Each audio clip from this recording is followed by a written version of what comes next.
और उनका कहना यह है कि इंडियन ऑक्यूपाइड कश्मीर हमारा इंटीग्रल हिस्सा है, बल्कि जो पाकिस्तान के पास जिसे हम आजाद कश्मीर कहते हैं वो भी इसका हिस्सा है, जो हम वक्त आने पर हासिल कर लेंगे। अब ये पोजीशन है हिंदुस्तान की।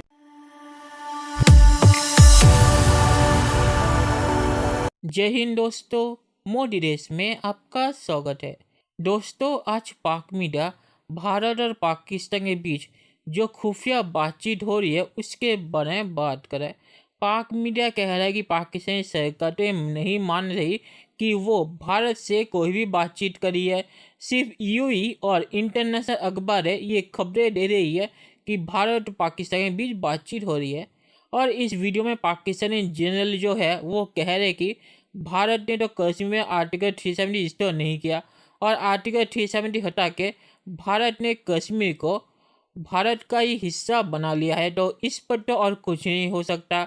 और पाक जनरल ये भी कह रहे हैं कि अब भारत की नज़र पीओके पर है और भारत पीओके को भी भारत का हिस्सा बनाना चाहता है, क्योंकि उनके मुताबिक पीओके कश्मीर का ही हिस्सा है और पूरा कश्मीर भारत का है। तो इसके बाद पाकिस्तानी जनरल बहुत ही ज़्यादा डर गए हैं। दोस्तों, ये वीडियो बहुत ही मज़ेदार है, तो इसे आप पूरा ज़रूर देखिएगा। तो चलिए और इंतज़ार न करके ये वीडियो देखते हैं। एजाज अवान साहब, मैं आपकी तरफ ही आऊँगी। जाहिर है पिछले कुछ दिनों से खबरें सामने आ रही हैं, पाकिस्तान और भारत के दरमियान बैकडोर खुफिया मुज़ाकरात के हवाले से बातें हो रही हैं, लेकिन हम देख रहे हैं कि पाकिस्तान की जानिब से मुसलसल इन खबरों की तरदीद की जा रही है। लेकिन हमने देखा कि इंटरनेशनल मीडिया में भी इस पर बात हो रही है। फिर अमरीका में तैनात यूएई की सफ़ीर ने भी कहा है कि यूएई सालिसी का किरदार अदा कर रहा है, लेकिन पाकिस्तान की जानिब से तरदीद हो रही है। क्या वाकई जनरल साहब आपको लगता है कि कोई बैक चैनल डिप्लोमेसी चल रही है? ऐसे माहौल में बातचीत होनी चाहिए? देखिए सुनिए, होनी चाहिए या नहीं होनी चाहिए एक बहस है, और हो रही है या नहीं ये दूसरी है जी। अब जहां धुआं होता है वहां आग जरूर होती है, लेकिन जो मौजूदा हालात हैं उनमें जो सबसे बड़ा मसला है, जो प्रिंसिपल डिस्प्यूट है इंडिया और पाकिस्तान में, उस पर हिंदुस्तान एक एक्सट्रीम पोजीशन ले चुका है। और उनका कहना यह है कि इंडियन ऑक्यूपाइड कश्मीर हमारा इंटीग्रल हिस्सा है, इसमें किसी किस्म के प्लेबिसिट या यूएन रेजोल्यूशन की कोई गुंजाइश नहीं है, बल्कि जो पाकिस्तान के पास जिसे हम आजाद कश्मीर कहते हैं वो भी इसका हिस्सा है, जो हम वक्त आने पर हासिल कर लेंगे। सही। अब ये पोजीशन है हिंदुस्तान की। तो उस हिंदुस्तान के साथ जिसमें अमित सिंह, नरेंद्र मोदी और अजीत डोभाल जैसा जहनीयत लेके बैठा है, और वो प्रिंसिपली एक फैसला भी कर चुके हैं और कश्मीर का जो कॉन्स्टिट्यूएंट स्टेटस है उसको खत्म कर चुके हैं, तो मुझे नहीं समझ आती कि हम जो डायलॉग कर रहे हैं वो किस बेसिस पे कर रहे हैं और किस कॉन्फ्लिक्ट रेजोल्यूशन के लिए कर रहे हैं। बिल्कुल। तो मुझे कोई उम्मीद नहीं है कि ये नतीजा खेज साबित होंगे या इनसे पाकिस्तान को और इंडियन ऑक्यूपाइड कश्मीर के वो मजलूम मुसलमान जिन पे मुसलसल जुल्म हो रहा है, इन दोनों का कोई फायदा हो रहा है। अगर कुछ फायदा हुआ तो वो सिर्फ हिंदुस्तान का होगा, क्योंकि वो 3 ऑब्जेक्टिव हासिल करने की पोजीशन में इस डायलॉग की वजह से हो जाएंगे। अगर आपके पास टाइम है तो बात कर लेते हैं, वरना बात जी जनरल साहब, मैं आपकी तरफ वापस भी आऊंगी। जरा एहतशाम साहब से भी मैं कमेंट ले लूं। एहतशाम साहब, आपको क्या लगता है, जैसे अभी जनरल साहब ने भी बात की, कोई पॉजिटिव आउटकम्स नजर आ रहे हैं? अगर तो मुज़ाकरात पहली तो बात है जो क्रेडिबल लग रही है, वो लग रही है कि अगर हम देखें चीज़ों को, जिस तरीके से मुसलसल 1-1.5 साल से हिंदुस्तान जिस तरीके से लाइन ऑफ कंट्रोल पे वर्किंग बॉडी की खिलाफ वर्जियाँ किया करता था, तो एग्जैक्टली 21 फरवरी 2021 यानी इस साल फरवरी से लेके अब तक 21 फरवरी से लेके अब तक कहा जा रहा है कि सीज़ फायर हो चुकी है और कोई इस तरह की शेलिंग और वहाँ से इस तरह की खिलाफ वर्जियाँ नहीं हो रही। तो ये बड़ी हद तक ये बात नज़र आ रही है कि इंटेलिजेंस लेवल पे कहीं ना कहीं कोई बात हो रही है। हम हमेशा कहते थे जब तक पहले हम बात करेंगे कश्मीर पे, हिंदुस्तान कहता था नहीं पहले ट्रेड पे बात करेंगे। मुशर्रफ साहब के ज़माने में हमने कंसीड किया, हम ट्रेड की तरफ आ गए। कश्मीर पे बात बड़ा लंबा चला, 8 कॉम्पोजिट डायलॉग हुए, फिर फॉरेन सेक्रेटरी लेवल पे बातचीत हुई, लेकिन कोई आउटकम नहीं है। तो जब हिंदुस्तान अगर तैयार ही नहीं है किसी वजह से भी अपना बुनियादी नुक्ता छोड़ने के लिए, वो कभी भी इसकी तरफ वापस नहीं जाएंगे कि ये स्टेटहुड इसको ख़त्म करें। लेकिन कुछ लोगों का ख्याल है सोनिया के जो हमारे प्रोसेस में जो और छोटे छोटे मसले हैं ना, वो कहते हैं लो हैंगिंग फ्रूट्स, यानी सरक्रीक का मसला चले आए बैठ के हल कर लें, इसके बाद सियाचिन का मसला है, पानी का मसला है, फिर ये आपका पीपल्स टू पीपल जो है ना वो कांटेक्ट की बात है, फिर वीज़ा रिस्ट्रिक्शन का ईज आउट होना है, वो लोग कहते हैं ये हो सकती हैं। बात ये है कि किस उम्मीद पे हम ये बात डायलॉग करने जा रहे हैं। क्या हिंदुस्तान की तारीख हमारे सामने नहीं है? क्या मौजूदा हुकूमत की जो एक्सट्रीमिस्ट थिंकिंग है, क्या ये हमारे सामने नहीं है? फिर इस हुकूमत ने जो इकदाम उठाया, ये 72 ईयर्स तक किसी हिंदुस्तानी हुकूमत को ये जुर्रत नहीं हुई कि वो यूएन रेजोल्यूशंस को डिसरिगार्ड करे, और इन्होंने अमली तौर पे उसको अपने कश्मीर में। लेकिन एक और एलिमेंट इसमें जो प्रोसेस में जो बातें सोनिया हो रही है, उसमें ये कहा जा रहा है कि हिंदुस्तान इंसिस्ट ये कर रहा है कि जी ये बायलैटरली हम इसको हल करते हैं, आप ये कश्मीरियों को छोड़ दें इसमें। ये हम कैसे छोड़ सकते हैं? इंडिया जो है इसको देखना चाहिए कि कश्मीरी एक बहुत बड़ी इसमें मेजर पार्टी है। वो कहते हैं ऑल पार्टीज हुर्रियत कॉन्फ्रेंस जो है ना उनको छोड़ें, आप हम बैठ के बातें कर लेते हैं। भाई ये बातें तो मुशर्रफ के ज़माने में भी नहीं हो सकती थी। सर कश्मीर का बस वो कैसे उनको इग्नोर कर सकते हैं? तो मेरा ख्याल है इसमें तो देखने वाली बात यही है। जनरल साहब आप ये बताएं कि अब ये कोई ब्रेक थ्रू होने की तो दूर दूर तक नज़र नहीं आ रही कि हिंदुस्तान कंसीड नहीं करेगा। असल बात यह है कि जो मुसलसल टेंशन में ज़िंदगी गुजर रही है, जो एक हम देख रहे हैं मुसलसल एक दूसरे पे फ़िज़ा ऐसी है कि लगता है कि खुदा ना खास्ता कॉन्फ्लिक्ट बढ़ेगा, आगे लड़ाई होगी, कुछ होगा। आपको लगता है कम से कम ये इसमें कुछ था आ जाएगा, कुछ ब्रेक लग जाएगी? हमें क्या परेशानी है? परेशानी हिंदुस्तान को होनी चाहिए। वहां पे एलियनेशन कश्मीरियों की इस हद तक हो चुकी है, तो परेशानी उनको होनी चाहिए या हमें? तो मैं ये कहता हूं कि हम पोजीशन ऑफ वीकनेस से इस डायलॉग में जा रहे हैं, और वह क्यों ये नतीजा निकाल रहा हूं। पहली बात यह है कि जो हुकूमत अपनी पार्लियामेंट से जो बात छुपा रही है, वो पोजीशन ऑफ स्ट्रेंथ से डायलॉग नहीं कर रही। बहुत से हवालों से लगता है वो कंसीड करना चाहते हैं कि जी कश्मीर तो कभी मिलना नहीं है, तो बेहतर ये है कि इसका कोई हल ऐसा ढूंढा जाए कि इसको छोड़ के कुछ और बातें की जाए। क्या अफगानिस्तान और पाकिस्तान का कोई मुकाबला है? उन्होंने आज तक आपको ड्यूरन लाइन कंसीड कर दी है। दूसरा, दुनिया को ये बताना है कि आप लोग दूर रहें, हम बायलैटरली बातचीत हमने शुरू कर ली है, लिहाजा किसी की इन्वॉल्वमेंट की जरूरत नहीं है नखते में। चलिए दोस्तों, इस वीडियो में बात करते हैं।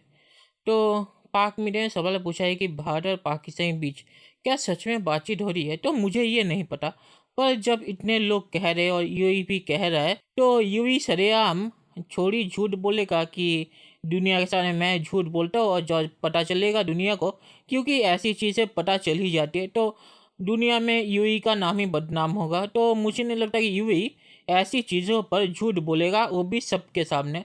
तो खुफिया बातचीत हो रही होगी, मुझे नहीं पता। मुझे सिर्फ ये पता है कि कश्मीर पर भारत की पोजीशन क्या है। भारत इससे एक कदम भी पीछे नहीं हटेगा, तो मुझे कोई परेशानी नहीं है। पाकिस्तान परेशान इसीलिए है क्योंकि पाकिस्तान को पता है कि कश्मीर पर इमरान खान कुछ नहीं कर सकता, और इमरान खान के ज़माने में ही कश्मीर से आर्टिकल 370 हट गया। तो इमरान खान अब बातचीत में कौन कौन सी चीज़ों पर कॉम्प्रोमाइज़ करेगा, इस पर ही पाक मीडिया बहुत ही ज़्यादा परेशान है। तो इसीलिए पाकिस्तानी मीडिया इस खुफिया बातचीत से परेशान है। तो खुफिया बातचीत अगर हो भी रही है तो कोई मुसीबत की बात नहीं है, क्योंकि जैसे कि मैंने कहा कि कश्मीर भारत का ही हिस्सा है, भारत का ही हिस्सा रहेगा, तो इसमें तो और कोई बदलाव नहीं होगा। और दूसरी चीज़ों पर अगर कॉम्प्रोमाइज़ हो सकता है तो इसमें कोई मुसीबत नहीं है। ये छोटी बातें हैं दोनों देशों के बीच, ऐसी चीज़ों पे कॉम्प्रोमाइज़ होता ही रहता है, तो इसमें कोई बड़ी बात नहीं है। और पाक मीडिया ने जो कहा है कि कश्मीर भारत का हिस्सा बन चुका है और अब पीओके पर भारत की नज़र है, ये पाक मीडिया ने सही कहा। और भारत ने भी ये कह दिया है कि भारत और कश्मीर पर अब कोई बातचीत नहीं होगी, और अब अगर कश्मीर पर कोई बातचीत होगी तो वो पीओके पर ही होगी जो पाकिस्तान के पास है। तो पाक जनरल ने सही कहा कि भारत अब पीओके के ऊपर बात करे, क्योंकि भारत और कश्मीर भारत का हिस्सा बन चुका है और इसमें कोई बातचीत नहीं होगी। और पाक जनरल जो कह रहे हैं कि कश्मीर पर मोदी जी ने तो फैसला कर लिया है, ये कश्मीर भारत का हिस्सा है, तो पाकिस्तान किस पर बातचीत कर रहा है? तो पाकिस्तान दूसरी चीज़ों पर बातचीत कर रहा है, जैसे कि पानी का मामला है, ट्रेड का मामला है, और दूसरे बॉर्डर के जो इशू है उस पर। जैसे कि सीज फायर का मामला देख लीजिए, भारत और पाकिस्तान के बीच सीज फायर जब से हुआ है तब से बॉर्डर शांत है, कोई फायरिंग भी नहीं हो रही। तो ये भी एक अच्छी बात है कि बॉर्डर पे और फायरिंग नहीं हो रही। तो ये एक अच्छी चीज़ हुई जो बातचीत के जरिए ही कामयाब हुई। तो ऐसी चीज़ों पे बातचीत हो रही है। कश्मीर पर तो कोई बातचीत नहीं होगी, ये भारत ने पहले ही कह दिया था। तो पाकिस्तान ये क्यों सोच रहा था कि भारत कश्मीर पे कोई कॉम्प्रोमाइज़ करेगा, क्योंकि भारत कश्मीर में कोई कॉम्प्रोमाइज़ नहीं कर सकता, क्योंकि कश्मीर भारत का हिस्सा बन चुका है। भारत अपने हिस्से पर, किसी भी हिस्से पर बातचीत नहीं कर सकता। तो पाकिस्तान सपने की दुनिया में रह रहा था कि अगर वो सोच रहा था कि कश्मीर पर भारत कोई कॉम्प्रोमाइज़ करेगा। और ये बातचीत छोटी चीज़ों को लेके हो रही है, जैसे कि ट्रेड वाटर जो मैंने कहा। और पाक मीडिया जो कह रहा है कि कश्मीर पर मुशर्रफ के ज़माने में बातचीत आगे नहीं बढ़ी, तो ये झूठ बात है। मुशर्रफ के फॉरेन मिनिस्टर को अगर आप सुने तो मुशर्रफ के फॉरेन मिनिस्टर ये कहते थे कश्मीर में बातचीत बहुत ही आगे बढ़ गई थी और कश्मीर का एक फैसला भी हो गया था। पर मुशर्रफ तब पावर से चला गया था और मुशर्रफ को देश से भागना पड़ा था, तो इसीलिए कश्मीर पर कोई भी एग्रीमेंट नहीं हो सका। तो इसमें भारत की क्या गलती है? मुशर्रफ अगर पावर से चला गया और उसके बाद जो नया बंदा आया वो उस पर कोई बातचीत नहीं करना चाहता था, तो इसमें भारत की क्या गलती है? ये तो मुशर्रफ का मामला है और मुशर्रफ का प्रॉब्लम है। तो ये कहना बिल्कुल ही गलत है कि कश्मीर पर मुशर्रफ के ज़माने में कोई बातचीत नहीं हुई और मामला आगे नहीं बढ़ा। मामला आगे बढ़ गया था। सिर्फ मुशर्रफ पावर से निकलने के बाद पाकिस्तान छोड़ना पड़ा, इसीलिए वो बातचीत वहाँ पे रुक गई थी और उसका कोई नतीजा नहीं निकला था। तो इसमें पाक मीडिया गलत कह रहा है। और पाक मीडिया जो यूएन रेजोल्यूशन की बात कर रहा है वो वॉइड हो चुकी है शिमला मुआहदे के बाद। तो यूएन रेजोल्यूशन को पाकिस्तान के अलावा कोई नहीं मानता।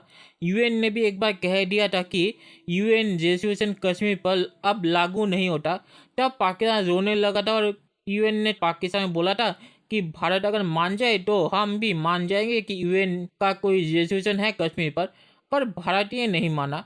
तो यूएन का कोई रेजोल्यूशन अभी कश्मीर पर नहीं है, जो था वो वॉइड हो चुका है। तो पाक मीडिया यहाँ पे गलत कह रहा है। और पाक मीडिया जो कश्मीर में एलियनेशन की बात कर रहा है, तो कश्मीर में जो चुनाव हुआ था उसमें 60% से ज़्यादा लोगों ने हिस्सा लिया था। तो एलियनेशन कैसे हुई, इसका जवाब पाक मीडिया के पास नहीं होगा। और आखिर में मैं ये कहूँगा कि पाक मीडिया जो कह रहा है कि अफगानिस्तान ने तो पाकिस्तान के साथ ड्यूरेंट लाइन पे कोई कॉम्प्रोमाइज़ नहीं किया, तो पाकिस्तान भारत के साथ क्यों करे? तो अफगानिस्तान और पाकिस्तान की हालत करीब करीब एक ही है और कुछ मामलों में तो अफगानिस्तान पाकिस्तान से परफॉर्म अच्छा कर रहा है। तो पाक मीडिया ने गलत कहा कि अफगानिस्तान पाकिस्तान से कमज़ोर है और उसको दिखा के पाकिस्तान और भारत के बीच कंपेयर करना गलत होगा। तो पाक जनरल ने ये गलत एग्जाम्पल दिया है। तो चलिए देखते हैं कि फ्यूचर में क्या होता है। दोस्तों ये वीडियो देखने के लिए बहुत बहुत शुक्रिया और हमारे चैनल को सब्सक्राइब करना मत भूलिएगा। Thank you very much.